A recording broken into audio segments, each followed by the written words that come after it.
You started something new and then stopped. Maybe it was Spanish. Maybe it was guitar. Maybe it was English. You were excited at first, right? And then one day, you just didn't open the app anymore. Sound familiar? Yeah. That's not laziness. That's not weakness. That's something way more interesting. And today, we're going to talk about exactly why that happens and what you can actually do about it. Welcome back, everyone. You are here at Easy English Space. And honestly, we're really happy you showed up today. Whether this is your first time with us or you've been listening for a while, thank you. Genuinely. Today's topic hits close to home for a lot of people. We're talking about motivation. Specifically, why it disappears when we're trying to learn something new in English. And look, this isn't a lecture. We're not going to stand here and tell you to just try harder. No, that's the worst advice ever, honestly. We're going to have a real conversation, share some stories, and hopefully, by the end, you'll feel a little lighter about the whole thing. So get comfortable. Grab your tea, your coffee, whatever you've got. All right, Julia, let's just start with something honest. Have you ever personally given up on learning something? Oh, Henry, yes. Okay, so embarrassing story. A few years ago, I decided I was going to learn how to draw. I bought a sketchbook. I watched like 12 YouTube tutorials. I was so ready. Day 1, amazing. Day 2, pretty good. Day 5, I drew a circle and called it art and closed the book forever. The circle. It was a very nice circle, Henry. I'm sure it was. But honestly, that experience, that exact moment of, okay, I'm done, taught me so much about how motivation actually works. Because when I started, I wasn't really motivated by drawing. I was motivated by the idea of drawing, the vision of me being this cool, creative person who sketches in cafes.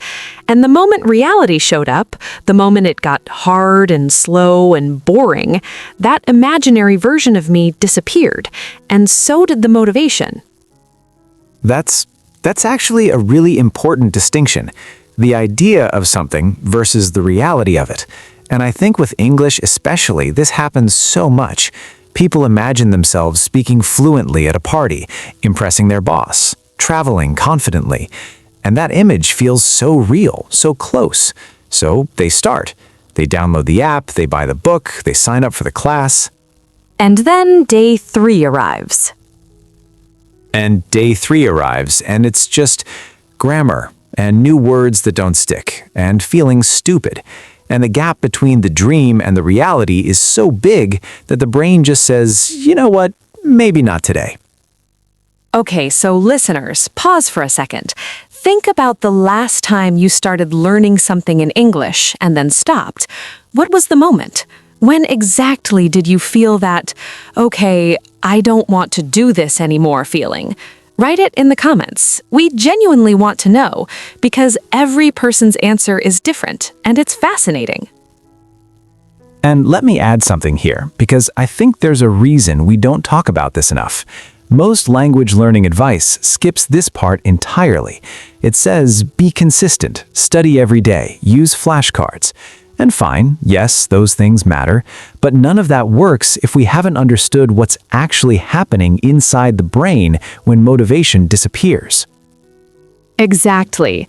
So, Henry, explain it to me. Why does it happen? What's going on up there? Well, it starts with something called the novelty effect. When something is new, the brain gets genuinely excited. It releases dopamine, the feel-good chemical, just from the newness itself. So day 1 of learning English feels exciting, not necessarily because English is fun, but because it's new, it's stimulating, it's different from your normal routine. Oh, wow. So we're basically tricked by our own brains. A little bit, yes. And then around day 4, day 5, day 10, the novelty fades. The brain says, okay, I've seen this, I know what this is, it's not new anymore. And that dopamine rush slows down. And suddenly it feels harder, Not because it is harder, but because it feels harder without that chemical boost. That's actually kind of sad, isn't it? Like, we weren't weak, we weren't failing. Our brain was just doing its thing, and we didn't know how to handle it. Yeah, a lot of people carry guilt about this. They think, I always quit things. I'm just not the kind of person who finishes. And I want to push back on that gently, because the brain isn't broken. It's just doing what brains do. The question is, what do we do with that knowledge? Okay, so here's a real moment. Listeners, say this line with us right now. Repeat after Julia. I'm not lazy. My brain just needs a new kind of fuel. Go on, say it, even quietly, even in your head. I'm not lazy. My brain just needs a new kind of fuel. That's your first English practice of today. And I mean it, by the way. I love that. And that leads us to something really practical. When the novelty fades, what does the brain actually need? Not pressure, not guilt, not longer study sessions. It needs meaning. It needs a reason that goes deeper than, I should learn English. Say more about that, Henry, because I think people here find your why, and it sounds kind of empty. Like, okay, my why is to get a better job. Fine, but that doesn't make me open my textbook on a Tuesday evening. Right. And that's because that kind of reason, the future reward reason, is too far away. The brain doesn't feel it today. What actually keeps people going is what psychologists call intrinsic motivation. It means you're doing something because it feels meaningful or interesting right now, not just because it might pay off later. Oh, like the difference between studying English to pass a test versus studying English because you just watched an amazing English show and you want to understand every single word. Exactly. One of those pulls you, the other one pushes you, and being pulled is so much easier to sustain. Okay, I have a story about this actually. I had a student, I'll call her Mia. She'd been trying to learn English for 3 years. 3 years! And she always stopped after a few weeks. Same cycle every time. Get motivated, start strong, lose interest, stop. Sounds familiar. Very familiar, right? And then one day, she started watching a cooking show in English because she loves cooking, and she got so obsessed with understanding the host that she started writing down words, looking them up, rewatching scenes. She didn't even notice she was studying, and within 2 months, her English had improved more than in the 3 years before. Because it didn't feel like learning. Because it felt like being alive doing something she loved in a new language. That's the magic. And here's the thing I want listeners to really sit with. If you've been treating English like a chore, like something you have to do, then of course it's hard to stay motivated. Chores don't excite us. But what if English was the door to something you already love? That's a beautiful question. Listeners, think about that. What do you love? Music? Football, cooking, science, gaming? Okay, now ask yourself, is there an English version of that thing you love? An English podcast about it? A YouTube channel? A book? A community? Because that might be your real classroom. And I want to add one more layer here, because I think this is the part that most people miss. It's not just about finding interesting content, it's also about how we measure progress. Because here's what kills motivation fast: expecting too much too soon. Oh, yes, this is so real.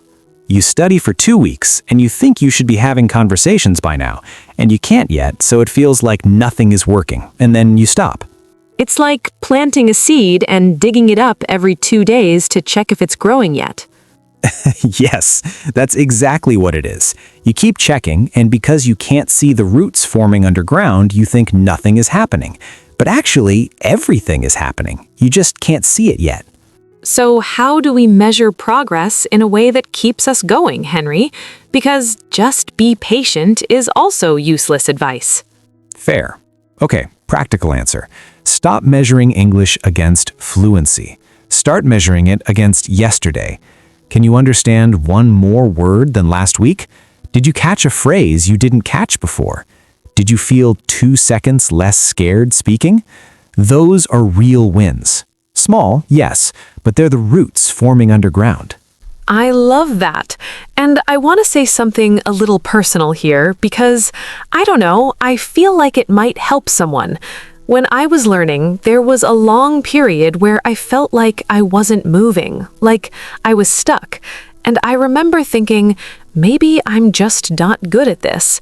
And that thought, it's a heavy thought, you know? It sits in you. And I almost quit. But what kept me going wasn't some big motivational speech. It was honestly just one small moment.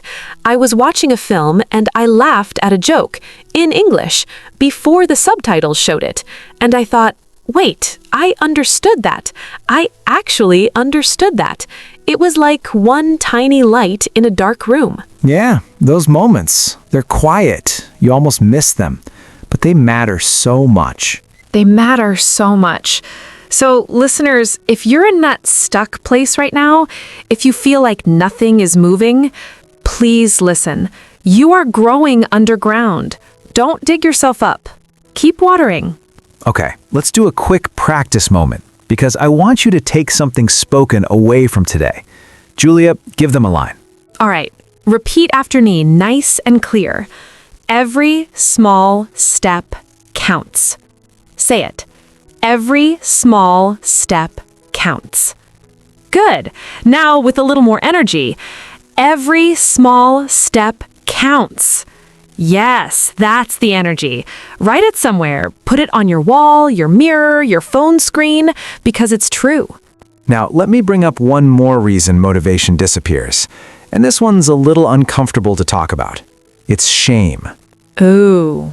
Yeah, a lot of people stop learning English not because they're bored, but because they feel embarrassed.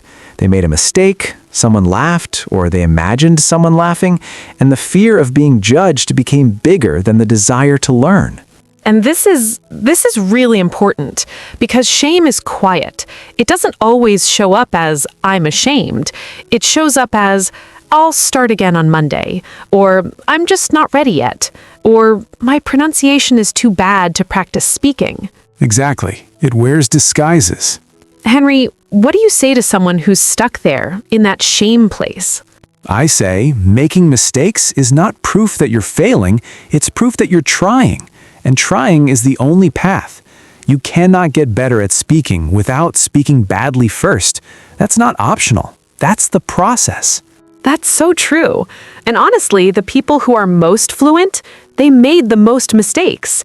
They just made them out loud instead of hiding. So, here's something we want you to try this week. Just once, say one English sentence out loud to someone, or even to yourself, that you normally wouldn't say because you're scared of it. One sentence. That's the homework. Oh, I love that homework. And speaking of which, here's today's full homework. Nice and easy. In the comments below, write one sentence answering this question. What's one thing you love that you could use to make your English learning more interesting? One sentence. That's it. And we'll read the comments. We love doing that. And if you've been enjoying this conversation, if it's made you think even a little differently about motivation, it would mean a lot if you hit subscribe. We make this show for you, and every new person who joins this community makes it better. It really does. Okay, Henry, before we wrap up, what's your one final thought for today? The thing you want people to walk away with? My final thought is this. Motivation isn't a personality trait. It's not something you have or don't have. It's a skill. You build it by understanding it, by designing your learning around things that pull you instead of push you, and by celebrating the quiet, small moments that everyone else ignores. You are more capable than you think. You just need to work with your brain instead of fighting it. That's genuinely beautiful, Henry. I have nothing to add. That's a first? Very funny. Super funny. Thank you so much, Henry. All right, everyone. Thank you for being here today. For real. This conversation, I hope it landed somewhere good in you. And we have something really special coming next time. We're going to talk about people who grew up with childhood trauma and how it actually affects the way they communicate and learn. And more importantly, how to heal that in English and in life. It's going to be a deep one, a real one, so don't miss it. Take care of yourselves this week. Be kind to yourselves when the motivation dips, because it will dip, and that's okay. See you next time at Easy English Space. See you next time. Bye.